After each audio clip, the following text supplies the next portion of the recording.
আজকে আসার সময় গাড়িতে দেখলাম এই যুগের কিছু মা বোনেরা দেখতেছি খালি কই লাগা লাগা লাগা লাগা, আস্তে লাগা, জোরে লাগা, অমক মার্কা তমক মার্কা, লাগা লাগা, আরো জোরে জোরে লাগা। দলের নামে লাগা লাগা, আস্তে লাগা, জোরে লাগা, ধীরে লাগা। এটা করতে যদি কষ্ট না হয়, যে মালিক আপনাকে আমাকে সৃষ্টি করলো, যে মালিক আপনাকে আমাকে হাত পা কান মুখ দিল, এই জবানটাতে দিছে, যে জবানটা আল্লাহ দিছে, ওই আল্লাহরে ডাকা বাদ দিয়া লাগা লাগা, ধান লাগা, লাগা লাগা, নৌকা লাগা, ভাষা ভাষা, নৌকা ভাষা, এটা কি না ঠিক হইব? কথা বলেন, ঠিক হইব? তাহলে একটু বলেন তো দেখি, ওই আল্লাহর নামের জিকির করলে কি কষ্ট হবে? গুনাহ হবে? একটা কথা মনে করে রাখবেন, মুসলমান আল্লাহর গোলামরা আল্লাহর জিকির করব, ইমানদার আল্লাহর জিকির করব। কাফের বেঈমান মুনাফিক এরা থাকবো না, এরা চলে যাবে, জিকির করবে না, নিজে জিকির করবেন। আর দেখবেন কোনটার মুখে আল্লাহর নাম নেয় না, মনে করবেন ওর সৃষ্টিকর্তা আল্লাহ, ওর সৃষ্টিকর্তা শয়তান, বিদায় ও বেদার হয়ে আছে। আল্লাহ রাব্বুল আলামিন ডাক দিয়ে বললেন, ইমানদার বান্দা বান্দি শোনো শোনো, আমি আল্লাহ রাব্বুল আলামিন তোমাদেরকে বড় দয়া কইরা, বড় মায়া কইরা আমি আল্লাহ বানাইছি। আমি আল্লাহ তোমাদেরকে জাহান্নামে দেওয়ার জন্য বানাই নাই, আমি আল্লাহ তোমাদেরকে জান্নাতে মানে দেওয়ার জন্য আমি আল্লাহ বানাইছি। ও বাজান, একটু আমার সঙ্গে বলেন তো দেখি, এই পৃথিবীর জমিনে আল্লাহ তাআলা 18,000 মাখলুক তৈরি করেছে। এই 18,000 মাখলুকের ভিতরে সর্বশ্রেষ্ঠ মাখলুক আল্লাহ কারে বানাইছে? কথা বলেন, কারে? সর্বশ্রেষ্ঠ বাদান মানুষরে বানাইছে। মানুষ হিসাবে আপনি আমি শ্রেষ্ঠ। শুধু তাই নয়, তাই নয়, এই পৃথিবীর জমিনে যত নবী আছে, যত নবীর উম্মত আছে, সবচেয়ে দামি মানে দামি নবীর উম্মত আপনাকে আমাকে বানাইছে। ভাইজান, এই পৃথিবীর জমিনে যত নবী আছে, সবচেয়ে দামি নবী আপনার আমার উপরে নাজিল করছে। এই পৃথিবীর জমিনে যত রকম কিতাব আছে, সবচেয়ে দামি কিতাব আল কোরআন আপনার আমার উপরে নাজিল করছে। আপনি আমি মানুষের দিক দিয়ে শ্রেষ্ঠ, সৃষ্টির দিক দিয়ে শ্রেষ্ঠ, আপনি আমি উম্মতের দিক দিয়ে শ্রেষ্ঠ, আপনি আমি নবীর দিক দিয়ে শ্রেষ্ঠ, আপনি আমি কোরআনুল কারীমের দিক দিয়ে শ্রেষ্ঠ। এত দামি আল্লাহ বানাইল, জাহান্নামে দেওয়ার জন্য বানাই নাই। আল্লাহ বললেন, হে আমার ইমানদার বান্দা বান্দিগণ শুনে নাও, আমি আল্লাহ রাব্বুল আলামিন বলে দিলাম, আমার আল্লাহ বলেন, ইয়া আইয়ুহাল্লাযীনা আমানু কু আনফুসাকুম ওয়া আহলিকুম নারা। আরেকবার বলেন আল্লাহু আকবার। আল্লাহ বললেন, হে আমার ইমানদার বান্দা বান্দি, তোমরা নিজেরা জাহান্নাম থেকে বাঁচো, তোমাদের অধীনে যারা আছে এদেরকে জাহান্নাম থেকে বাঁচাও। কারণ হইল ওই জাহান্নামের আগুন বড়ই না ভয়ঙ্কর। আল্লাহ বলেন, ওয়াকুদুহান নাস ওয়াল হিজারা, ওই জাহান্নামের আগুন, ওই জাহান্নামকে যদি তোমরা ভয় না করো, ওই জাহান্নাম থেকে যদি তোমরা বাঁচতে না পারো, আল্লাহ বলেন তোমাদেরকে ওই জাহান্নামের ইন্ধন হইতে হবে, লাকড়ি হইতে হবে। আল্লাহ চাই না মুসলমান আপনি আমি জাহান্নামে যাই, আমার আল্লাহ চাই মুসলমান আপনি আমি আল্লাহর জান্নাতে যাই। একটু আওয়াজ করে বলেন সুবহানাল্লাহ। আজকে মুসলমান নিজে গুনাহ করে, স্বামী নামাজ পড়ে না, স্ত্রী নামাজি, স্ত্রী নামাজ পড়ে না, স্বামী নামাজি, স্ত্রী ঘুমায়, স্বামী ডাকতে গেছে, ওদা ওডো ফজরের নামাজ পড়তে না, ওডো ওডো ওডো, নামাজি হয়েছে, নামাজি হয়েছে। কথা কয় না কে? কথা কয় না কে? যারা কয় না কেন? যদিও বা কথাটা হাসির ছলে, এই কথাটা ওজনটা বোঝার চেষ্টা করেন। কথা বলেন ঠিক কিনা? প্রত্যেকটা ঘরে প্রত্যেকটা মা আর বাবা একটা করে প্রধানমন্ত্রী, একটা করে বাবা যদি বলে, ফজরের নামাজ না পড়লে ফাঁসার সাম থাকতো না, ওই সন্তান রাত্রিবেলা দেয়া বারবার এলান দিয়ে রাখতো। একটা মা যদি তার কন্যা সন্তানকে বলতো, এই বেটি, কালকে থেকে বেপরদায় চলাফেরা করলে মাথার চুল থাকতো না, আল্লাহর কসম ওই বোন আর ওই ভাই কোনোদিন বেনামাজি হইতো না, কোনোদিন বেপরদায় চলতো না। কারণ মা বাবাই ফ্যাক্টরি ভালো না। কথা বলেন ঠিক কিনা? এই জন্য আব্দুল আলিম সাহেব একটা কথা কয়ে গেছিল, কি বলিব সোনার সানারে কি আনিব, কইব কি ফ্যাক্টরি তো ভালো না। কথা কই না ঠিক কিনা? মুসলমান ভাইরা আমার, বন্ধুগণ, কোনো দিকে কোনো নজর নেই। আল্লাহ রাব্বুল আলামিন ডাক দিয়ে বললেন, বান্দা বান্দি শোনো শোনো, আমি আল্লাহ রাব্বুল আলামিন বলে দিলাম। আমার আল্লাহ রাব্বুল আলামিন ডাক দিয়ে বলেন, ইমানদার বান্দা বান্দি শুনে নাও। আমার আল্লাহ বলেন, ওয়া আলাল্লাহি কাসদুস সাবিলি ওয়া মিনহা জাইর ওয়ালাউ শাআ লাহাদাকুম আজমাইন।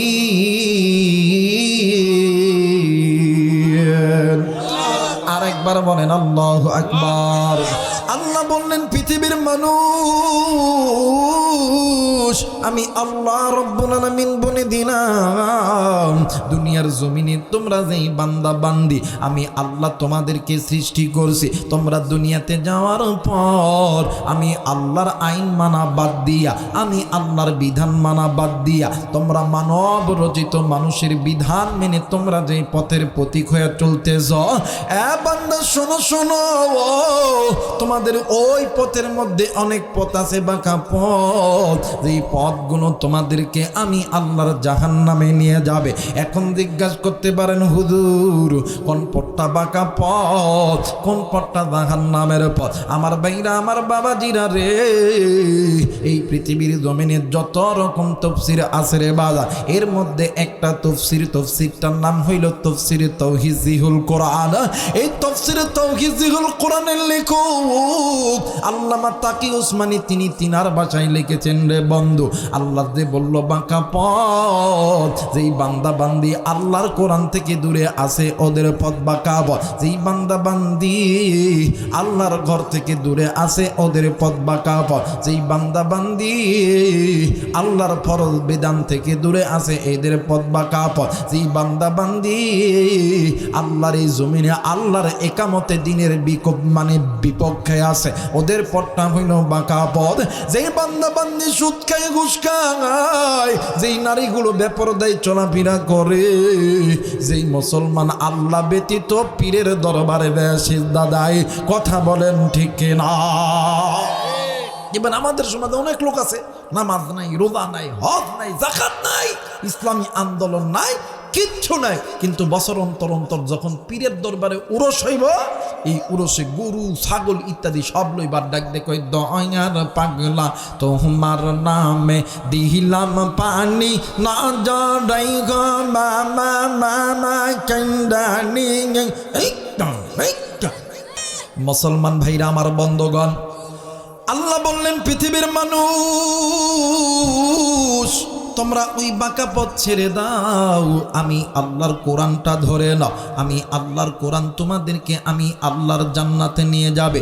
এ বাজান, এই পৃথিবীর জমিনে আমার আল্লাহ যুগের পর যুগ নবী পাঠাইছে, একটাই মাত্র উদ্দেশ্য, আপনাকে আমাকে জাহান্নাম থেকে জান্নাতে নেওয়ার জন্য।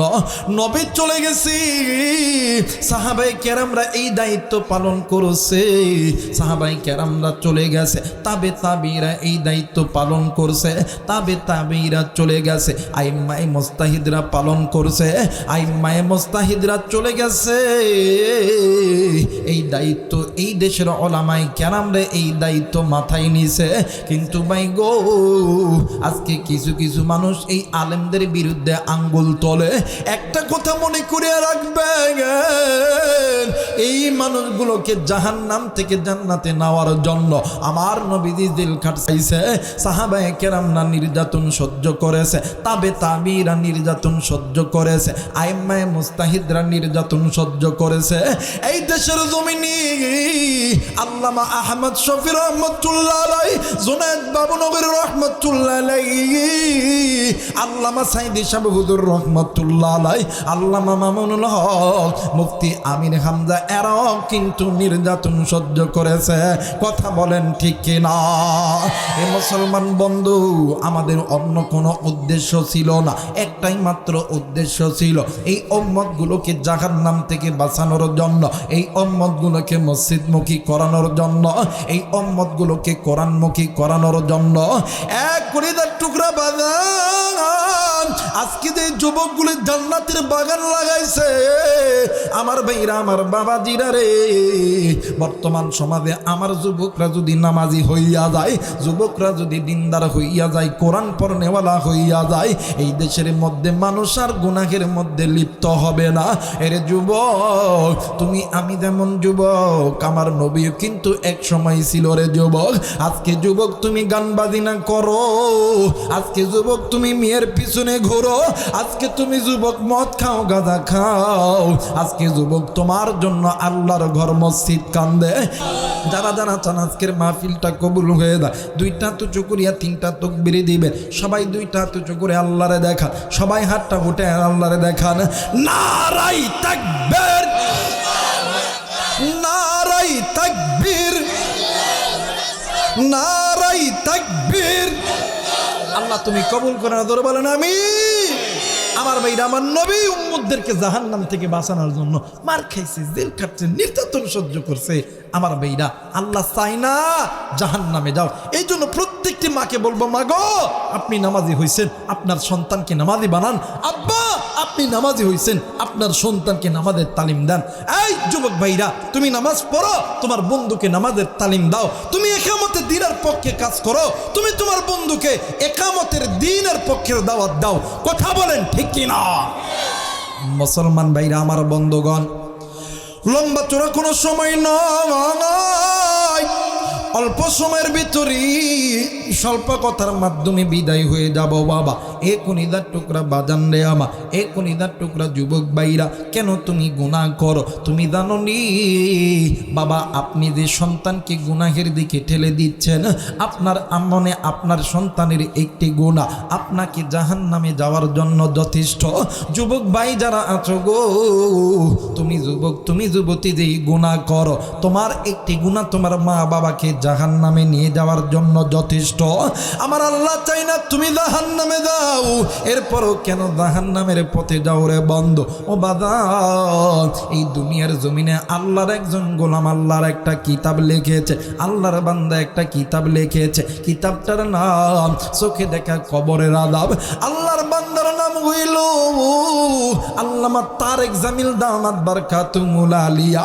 অনেক যুবক ভাইদের মোবাইলে এই আল্লাহর বান্দার লেকচার পাওয়া যায়। আল্লাহর বান্দার বাড়ি পাকিস্তানে, আল্লাহর বান্দা চোখে দেখা কবরের আযাব একটা কিতাব লিখেছে। এই কিতাবের ভিতরে আরব দেশের মধ্যে আল্লাহর একজন গোলাম মারা গেছে, এলাকার মানুষ মিলিয়া জানাজা করাইয়া আল্লাহর বান্দারে কবরে নামাইবে।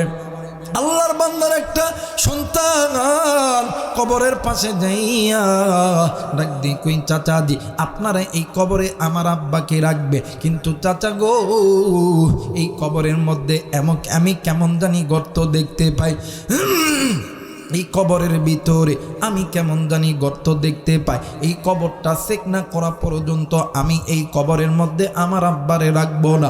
এইবার সন্তান ওই কবরের মধ্যে একটা লাঠি লইয়া, যখন একটা লাঠি লইয়া ওই কবরে নেমেছে, নামার সঙ্গে সঙ্গে ওই গর্তের মধ্যে যখন ওই লাঠিখানা ঢুকায় দিয়েছে, ওই গর্তের ভিতরে তাইকা বিশাল বড় একটা সাপ বাইর হয়ে গেছে। ওই সাপ যখনই সামনে দিকে যায়, সাপের মুখের ভিতর থেকে আগুনের ললিহান শিখাগুলো সামনের দিকে আগাইতে থাকে। আল্লাহর বান্দা যুবক চিৎকার দিয়া কবর থেকে উঠিয়া ডাক দিয়ে, কই চাচা জি, এই কবরের ভিতরে আমি আমার বাপরে এই কবরে রাখবো না, নতুন একটা কবর খনন করব। ও বাদান, এইবারে নতুন একটা কবর খনন করা হইল। প্রথম কবরে একটা গর্ত দেখা যায়, পরের কবরে গর্ত কিন্তু বাদান তিনটা। ওই তিনটা গর্তের ভিতরে যুবক নামিয়া ওই তিনটা গর্তের মধ্যে যখন লাঠিখানা ঢুকা দিছে, একটা না দুইটা না, তিনটা গর্তের ভিতরে থেকে 6টা সাপ বাইরে হয়ে গেছে। ভাই গো, যুবক ডাক দিয়ে কই, আল্লাহ, আমার বাবা কি এমন গুনাহ করেছে যার গুনাহের কারণে তার কবরে এত বড় বড় ভয়ঙ্কর সাপ। এলাকার মুরব্বীরা ডাক দিয়ে কই, বাবা তুমি বলবা কি না জানি না, জোহরের নামাজ থেকে এই পর্যন্ত আমরা এখানে কবর খনন করতেছি। এই কবরের পরে একের পরে আমরা তো এতক্ষণ দেরি করতে পারবো না, কোনো না কোনো একটা কবরে দাফন করতে হবে। যুবক ডাক দিয়ে কই, না গো চাচা না, যেই বাবাই আমারে এত কষ্ট কইরা মানুষ করছে, যেই বাবা আমারে এত মোহাব্বত করছে, ভালোবাসছে, আমার বাবা আমারে কোনোদিন কষ্টে থাকতে দেয় নাই। আমার বাবা কবরে রাখবো, এই সাপের কবরে রাখলে আমার বাবা রে, আমার হাড্ডি মাংস এই সাপের বিষে পুড়িয়া যাবে। আমি জানি না রে বন্ধু, আজকে এই ময়দানে কার দানে বানাই রে, কার দানে বাবা নাই। আজকে এই জান্নাতের বাগানে আসার সময় রে বন্ধু, কে গো বাদান তুমি ওই বাগানের ভিতর দিয়ে আইছ, কে গো বাদান তুমি ওই কবরস্থানের ভিতর দিয়ে আইছ, আমি জানি না। কে গো বন্ধু তুমি ওই রাস্তার ধারে দিয়ে আইছ, ওই বাগানের ভিতর থাইকা, ওই কবরস্থানের ভিতর থাইকা, রাস্তার ধার থাইকা, কার জানি কলিজার টুকরা মা ডাক দিয়ে কই, বেটা রে, আমি মা এই কবরের আযাব সহ্য করতে পারি না। কার জানি বাপ ডাক দিয়ে কই, বেটা রে, আমি মা এই কবরে জাহান্নামের আগুন সহ্য করতে পারি না। আরে লালমনিরহাটের যুবক, আরে কলিজার টুকরা মা, কলিজার টুকরা বোন, কলিজার টুকরা বাবা, আজকে কোন মায়ের কথা মনে পড়ে না? একদিন তুমি আমি যখন ছোট্ট ছিলাম, মা আর বাবা ফজরের নামাজের জন্য ওযু বানাইছে। ইতিমধ্যে তুমি আর আমি ওয়া ওয়া করে কাঁদছি। মা আর বাবা ওই দিন ফজর পড়ে নাই, জহরের নামাজের জন্য ওযু বানাইছে। তুমি আর আমি মা বাবার কোলে প্রস্রাব করছি।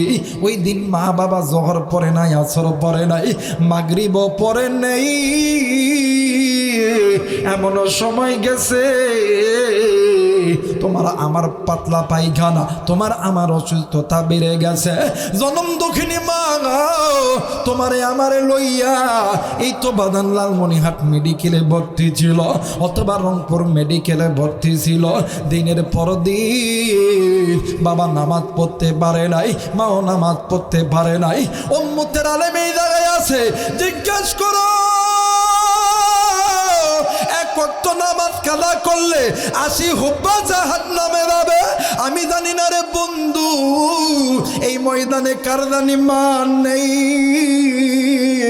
কারদানি বাবা নেই, কার মা দানি কবরে, কার বাবা দানি কবরে, কার মা দানি ডাক দিয়ে কই, বেটা রে, আমি মা এই কবরে জাহান্নামের আগুন সহ্য করতে পারি না। কার জানি কলিজার টুকরা বাবা ডাক দিয়ে কই, বেটা রে, আমি এই কবরে আযাব সহ্য করতে পারি না। আপনি আমি সন্তান হইয়া ওই মায়ের জন্য, বাবার জন্য কে কে দোয়া কইরা বাড়িতে যাবে, 2 হাত উঁচু করিয়া আমার আল্লাহরে দেখায়া দাও। নারাই তাকবীর। আল্লাহ গো, তুমি নজর কইরা দেখো না, পিতা মাতার নেককার সন্তান হাত উঠাইছে, আল্লাহ না ফরমান সন্তানগুলো চলে গেছে। আল্লাহ তুমি এই নেককার সন্তানদের হাত আল্লাহ তুমি কবুল আর মঞ্জুর করে আনো। জোরে জোরে বলেন আমিন, আর একবার বলেন আমিন। বাইরে এইবারে আল্লাহর বান্দা যুবক বাবার লাশটা কবরে দাফন করতে দেয় না, কিন্তু এলাকার মুরব্বীরা ডাক দিয়ে কই, আমরা আর কতক্ষণ থাকবো, আমরা আর দেরি করতে পারবো না। আমার বাইরে আমার বাবা জিরারি এমন করে কথা কাটাকাটি হইতেছিল, হঠাৎ করে একটা বাদান পাগড়িওয়ালা লোক, দাড়িওয়ালা মানুষ, জুব্বা পরা মানুষ, হাতে একটা তসবি আছে, ডান হাতে তসবি আছে, বাম হাতে একটা লাঠি আছে। আল্লাহর বান্দা কোথা থেকে আসলো? তসবিটা বাদান বাম হাতে লইয়া ডান হাত দিয়া ওই যুবকরে জোরে করে একটা থাপ্পড় মারল। এলাকার মানুষগুলো ডাক দিয়ে কই, হুজুর আপনাকে আমরা চিনি না, আপনি আমার বাতিদারে আপনি কেন মানলেন? ডাক দিয়ে কই, বাবা গো, ওই তোমার বাতিদারে জিজ্ঞাসা করো, আজকে ওই বাতিদার গুনার কারণে আজকে আপনার ভাইয়ের কবরে আযাব। যুবক আর কোনো কথা কয় না, যুবক খালি কান্দে আর কান্দে। এলাকার মানুষগুলো কিং কর্তব্য বিমর হয়ে গেছে। ডাক দিয়ে কই, হুজুর আপনি কি বললেন, কি বললেন? ডাক দিয়ে কই, বাবা গো, জি জি জি আমি ঠিক বলছি, আজকে তোমার বাতিদার কারণে তোমার ভাইয়ের কবরে আযাব। আমি একটু তোমার বাতিদার সঙ্গে আমি একটু একা একা কথা বলতে চাই। বাবাজি গো, এইবারে আল্লাহর বান্দা বুজুর্গ মানুষ ওই যুবকরে লইয়া একটু দূরে গেছে। দূরে যাইয়া ওই যুবকরে ডাক দিয়ে কই, যুবক তুমি এই দুনিয়ার জমিনে তুমি যত প্রকার গুনাহ করছো, তোমার গুনার বোঝা এখন তোমার বাবাকে টানতে হবে, কারণ তোমার বাবা জিন্দা থাকাই অবস্থায় তোমাকে গুনাহ থেকে বাঁচতে বলে নাই। আর বন্ধু, এলাকার মানুষগুলো নজর কইরা দেখতেছে আল্লাহর বান্দা আলেম মানুষ, বুজুর্গ মানুষ, যুবকের ডান হাতের আঙ্গুলি লড়াইয়া লড়াইয়া এমন করে কথা বলতেছে। ওই যুবক কালি কান্দি। এক পর্যায়ে যুবক সন্তান মাটিতে গড়াগড়ি দিয়া এই যুবকগুলি কান্দে আর কান্দে। কানতে কানতে যুবক ওই মাটি থেকে উইঠা দৌড় দিয়া ঘরের মধ্যে গেছে। ঘরেতে যাইয়া ঘরের দরজায় আটকায়া দিছি, ঘরের জানলা কপাট সব কিছু আটকায়া দিছে। এলাকার মানুষগুলো ডাক দিয়ে কই, হাই রে, যুবক আবার কেন বাড়ির মধ্যে দৌড় দিল? দৌড় দিছে ভালো কথা, কেন আবার জানলা আটকাইলো, কেন আবার দরজা আটকাইলো? ও বাদান, এই জানলা দরজা আটকাইয়া এলাকার মানুষগুলো বাড়ির চারিধার দিয়ে চলে গেছে। এই যুবক কি করে, কি করে? আরে বন্ধু, এলাকার কিছু মানুষ বাদানে আমার ঘরের ফাঁকটা দিয়া নজর কইরা দেখে ওই যুবক ঘরের মধ্যে ঢুকিয়া গায়ের জামা কাপড় খুনিয়া নতুন জামা কাপড় পইরা যাই নামাজ একটা পাড়াইয়া ওই নামাজের মধ্যে দাঁড়ায় গেছে। আল্লাহর বান্দা যুবক নামাজ শেষে দুই হাত উঁচু করিয়া ডাক দিয়ে কই, আল্লাহ মায়া কইরা ডাক দেন না, বলেন না আল্লাহ। হয় নাই ডাক দেন না, বলেন না আল্লাহ। ডাক দিয়ে কই, আল্লাহ গুনাহ করছি আমি, আল্লাহ তুমি আমারে গুনার বোঝা দাও, আমার বাবারে তুমি মাফ করিয়া দাও। আর এক কলিজার টুকরা যুবক আজকে এই ময়দানে ওই মারে কে তুমি ভুলিয়া আসো, ওই বাপরে কে তুমি ভুলিয়া আসো? এই পৃথিবীর জমিনে আল্লাহ এবং আল্লাহ নবীর পরে সবচেয়ে দামি সম্পদ হইল মা, সবচেয়ে দামি সম্পদ হইল বাবা। এই দুনিয়ার জমিনে মাদার নাই রে, বাবুদার নাই রে, তার মতন বড় এতিম, তার মতন অসহায় কেউ নাই এই দুনিয়ার জমিনে। মা যার বেঁচে আছে রে, বাপ যার বেঁচে আছে, তার মতন বড় ধনী, তার মতন সুখী আর কেউ নাই রে যুবক। আজকে যুবক তুমি কোন মায়ের কষ্ট দাও? আজকে যুবক তুমি কোন মায়ের কষ্ট দাও, কোন বাপরে কষ্ট দাও? ওই মা যেদিন মরিয়া যাইবি, ওই বাবা যেদিন মরিয়া যাইবে, ওই দিন বুঝবা যুবক তুমি কত বড় নিয়ামত হারাইছো। এরা যুবক, এই জায়গায় অনেক যুবক ভাই আছো, তোমার যেমন বাবা নাই, আমি আবু রাইহানেরও বাবা নাই। বছরে দুইটা ঈদের দিন, একটা হইল ঈদুল ফিতর আর একটা হইল ঈদুল আযহা। ঈদের নামাজ পড়ার পরে আমি আবু রাইহান ইতিমের মতন নজর কইরা দেখি কত সন্তান আব্বারে আব্বা কয়া ডাক দেয়। সন্তান আব্বারে যখন আব্বা কয়া ডাক দেয়, আব্বা সন্তানের জন্য হাতটা যখন পেতে দেয়, সন্তান বাবার কোলে ঢুকিয়া বাবার বুকের সঙ্গে বুকটা মিলায়া দেয়। ওই সময় আমি আবু রাইহান মাথাটি নিচের দিকে দিয়া ডাক দিয়ে কইতাম, আল্লাহ, এই দুনিয়ার জমিনে আবার যদি বাপ থাকতো, কার জানে বাবা নাই, কার জানে মা নাই, আজকে ময়দান ছেড়ে বাড়িতে যাবে, কে গো বন্ধু মা কইয়া ডাক দিবে, মা ঘরের দরজা খুলবে না, আব্বা কইয়া ডাক দিবে রে, কার বাবা যেন দরজা খুলবে না। বাইরে এই তো বাজার কিছুদিন আগে কুরবানির ঈদের নামাজ পড়ার পরে বাড়ির দিকে যখন আসতেছিলাম, হঠাৎ কইরা নজর কইরা দেখি ঈদগাহ মাঠের ঠিক মাঝখানে একটা যুবক সন্তান 8 অথবা 9 বছর বয়স, মাথাটি হালা এমন খারাপ করে আছে। আমি আবার 1 পা 2 পা করিয়া আল্লাহর বান্দার কাছে যে ডাক দিয়ে কইলাম, চাচ্চু এই নাও আমার পক্ষ থেকে তোমাকে আমি 100 টাকা হাদিয়া দিলাম। আল্লাহর বান্দা যুবক টাকা নেই না, মাথাটি নিচের দিকে হালায় আছে। আমি ডাক দিয়ে কইলাম, বাবারে এই টাকাটা নে, তুই আমার সঙ্গে বাড়িতে চ, তুই কি বাড়িতে যাবি না?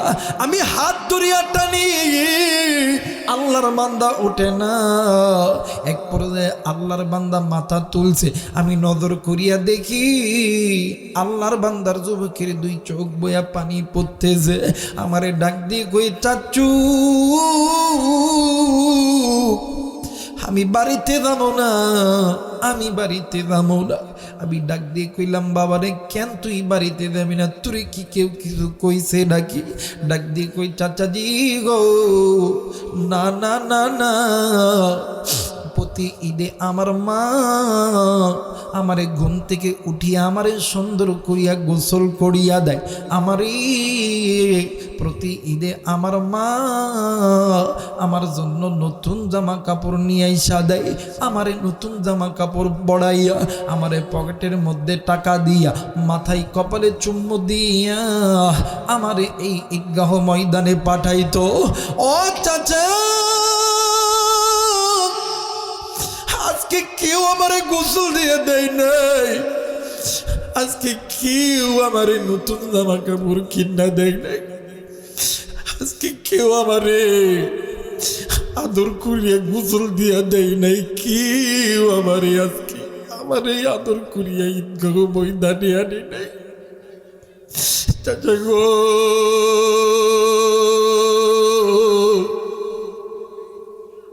এখান থেকে বাড়িতে যাওয়ার পর মা কয়ে যখন ডাক দিব, মা আমার কোলে নেই। আমার মা আমারে ধরে 2 আদর করে আমারে দামি দামি খানা আমারে খাওয়ায় নেয়। কিন্তু দেখো আমি বাড়িতে যাব, মা কয়ে কারে ডাক দিব, কি আমারে ধরে ধরবি? মা কইয়া কারে ডাকে দিব, কি আমারে ধরে ধরবে? আমি আল্লাহর বান্দারে 2 হাত দিয়ে ধরে ডাক দিয়ে কইলাম, আল্লাহ, যে সন্তানের দুনিয়ার জমিনে মা নাই, এর মতন বড় বাসায় কেউ নাই। আমি জানি না রে এই ময়দানে কার জানে মানাই রে, কার জানে আদরের বাবা নাই, কার মা নাই রে, বাপ নাই। ওই কবর থেকে খালি কান্দে, ওই কবর থেকে ডাক দিয়ে কই আব্দুর রহমান, ডাক দিয়ে কই মান্নান, ডাক দিয়ে কই রাসিল, এই কবরের আযাব সহ্য করতে পারি না। তুমি আমি সন্তান হইয়া ওই মায়ের জন্য, ওই বাবার জন্য কে কে দোয়া করতে রাজি আছে? 2 হাত উঁচু করিয়া আমার আল্লাহর দেখাইয়া দেন।